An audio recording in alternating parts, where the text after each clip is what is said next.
Assalamu alaykum qarindoshlar. Mening ismim Marhaba, Urumchidan. Turkiyada yashayotgani 6 yil bo'ldi. Men qarindoshim bo'lgan Sanglam Muborak avlod uchun guvohlik bermoqchi. Sanglam Muborak avlod 1986-yili 7-oyning 18-kuni Urumchi tug'ilgan.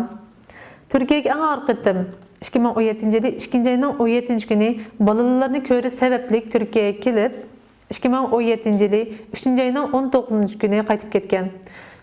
Qaytib ketib, naq Urumchi aydurumida Xitoylar tarafidan tutib ketilgan. 4 kun eg'ir so'roq qilinib, qo'yib berilgan. Ya'ni 17 kundan keyin 2017-yili 4-oyning 10-kuni Xitoylar tarafidan qayta jazo lageriga elib ketilgan.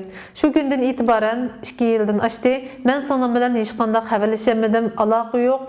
O'likmi, tirikmi uningdan hiç xabarim yo'q. Shuning uchun men Xitoy hukumatidan Sanglamni darhol qo'yib berishini va Sanglam bilan meni ko'rishtirishni talab qilaman.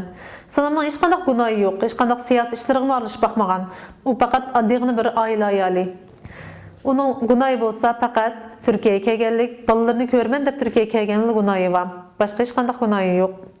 Xitoy hukumatidan Sanglamni darhol qo'yib berishni va shundaqla men bilan ko'rishtirishni talab qilaman. Men shundaqla dunyo xalqidan Avrupa Birligi'den, insan hukukları teşkilatlarından, Amerika hükümetinden, Türkiye hükümetinden bizge yardım kılışını sorayım.